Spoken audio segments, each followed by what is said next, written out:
Shalom saudara yang terkasih dalam Kristus Yesus Tuhan kita.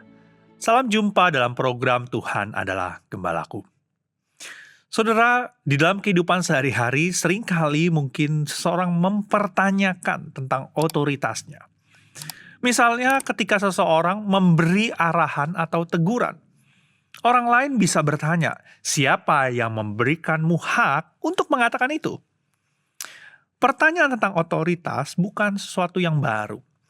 Di dalam Alkitab, Tuhan Yesus juga pernah mengalami hal yang sama. Mari kita bersama-sama membaca dari Matius 21 ayat 23 sampai 27. Lalu Yesus masuk ke bait Allah, dan ketika ia mengajar di situ, datanglah imam-imam kepala serta tua-tua bangsa Yahudi kepadanya dan bertanya, dengan kuasa manakah engkau melakukan hal-hal itu?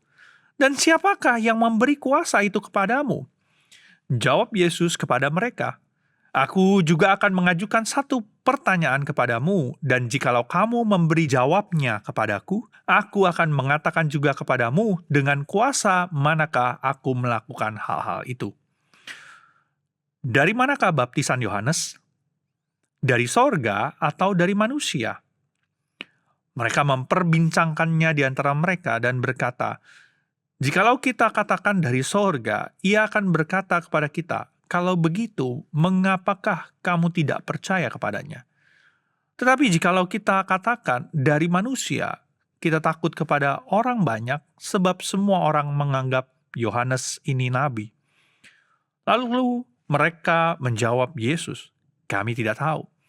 Dan Yesus pun berkata kepada mereka, jika demikian, aku juga tidak mengatakan kepadamu dengan kuasa manakah aku melakukan hal-hal itu. Saudara bayangkan seorang guru yang mengajar di kelas dengan penuh hikmat, namun bukannya memperhatikan pelajaran, beberapa orang justru sibuk mempertanyakan siapa yang memberi dia hak untuk mengajar. Kadang pertanyaan seperti itu bukan muncul karena ingin diajar, melainkan karena tidak mau menerima kebenaran. Itulah yang terjadi dalam peristiwa ini. Para pemimpin agama datang kepada Yesus bukan untuk belajar, tetapi untuk menjebak dan mempertanyakan otoritasnya.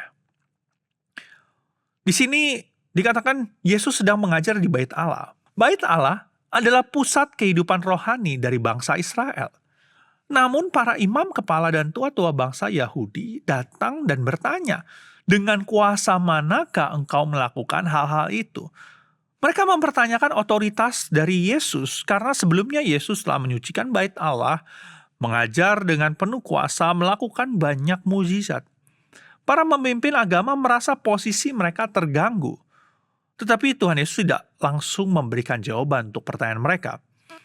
Ini justru memberikan sebuah pertanyaan balik. Dari manakah baptisan Yohanes? Dari sorga atau dari manusia? Ini adalah pertanyaan yang tajam. Kenapa? Karena Yohanes Pembaptis dikenal luas sebagai nabi yang diutus oleh Tuhan. Ia juga bersaksi tentang Tuhan Yesus sebagai Mesias. Para pemimpin agama kemudian berdiskusi dan memikirkan jawaban apa yang harus diberikan. Mereka justru berpikir secara politis. Kalau mereka berkata dari sorga, maka mereka harus mengakui bahwa mereka salah karena tidak percaya kepada Yohanes. Seharusnya mereka percaya kalau mengatakan dari sorga. Tetapi jika mereka berkata dari manusia, maka orang banyak akan menyerang mereka.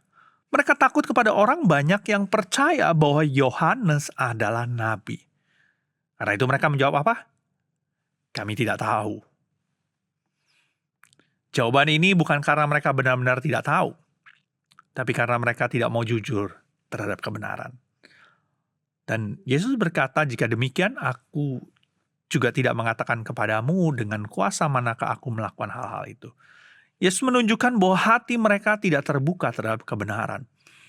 Masalah mereka bukan kurang informasi, tetapi ketidakmauan untuk percaya. Dari perikop ini kita belajar dua hal penting. Yang pertama, hati yang tertutup akan sulit menerima kebenaran. Para pemimpin agama sebenarnya mengetahui banyak tentang kitab suci, Taurat, Mereka adalah orang-orang yang terdidik secara rohani. Mereka belajar dengan serius sungguh-sungguh. Tetapi pengetahuan saya tidak cukup. Jika hati tidak mau tunduk kepada Tuhan, kita bisa saja melihat kebenaran tetapi tetap menolaknya. Kita tidak mau terima, kita tidak mau mendengar. Saat kita mendengar khotbah, dan khotbah itu mungkin menegur kita, firman itu menegur kita, mengingatkan sesuatu kepada kita. Tetapi karena hati kita tertutup, kita tidak mau tunduk, dan kita merasa firman itu salah, firman itu tidak benar. Atau kita mengatakan ini cocok untuk yang lain, tetapi tidak untuk saya. Karena itu yang Tuhan cari bukan hanya pengetahuan, bukan hanya kita yang banyak tahu, tetapi hati yang rendah dan hati yang mau diajar. Yang kedua, dari peristiwa ini kita melihat Yesus memiliki otoritas ilahi. Pertanyaan tentang otoritas Yesus sebenarnya sudah dijawab oleh banyak hal. Mujizat-mujizat yang Tuhan Yesus lakukan yang begitu banyak. Pengajaran-pengajaran yang penuh kuasa. Orang-orang mengikuti, orang-orang mau mendengar. Bahkan berhari-hari. Kesaksian dari Yohanes Pembaptis. Yesus bukan sekedar guru biasa. Ia adalah anak Allah yang tentu saja memiliki otoritas dari Allah Bapa. Karena itu respon yang tepat bukan mempertanyakannya dengan hati yang keras, melainkan percaya dan tunduk kepadanya. Saudara terkasih, peristiwa ini mengingatkan kita bahwa sikap hati sangat menentukan bagaimana kita meresponi firman Tuhan. Para pemimpin agama melihat Yesus, mendengar pengajarannya, bahkan menyaksikan mujizatnya. Namun mereka tetap tidak percaya. Kebenaran tidak hanya perlu didengar, tetapi juga diterima dengan hati yang mau taat.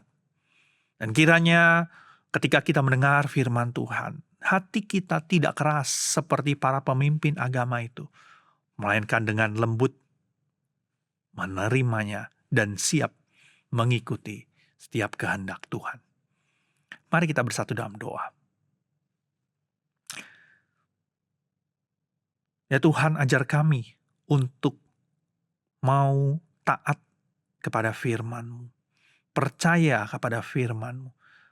Saat kami mendengar firman di dalam khotbah, atau mungkin renungan, atau hal yang lain, biarlah kami boleh menerimanya dengan hati yang terbuka. Kami tidak menolaknya, atau mungkin mengatakan firman ini cocok untuk yang lain, tetapi tidak untuk saya. Tuhan, kalau kami demikian, ampunilah kami. Tapi kami mau untuk belajar taat, membuka hati kami, menerima setiap firman-Mu. Tolonglah kami, ya Tuhan. Inilah doa kami, dan kami mau menyerahkan diri kami ke dalam tangan-Mu.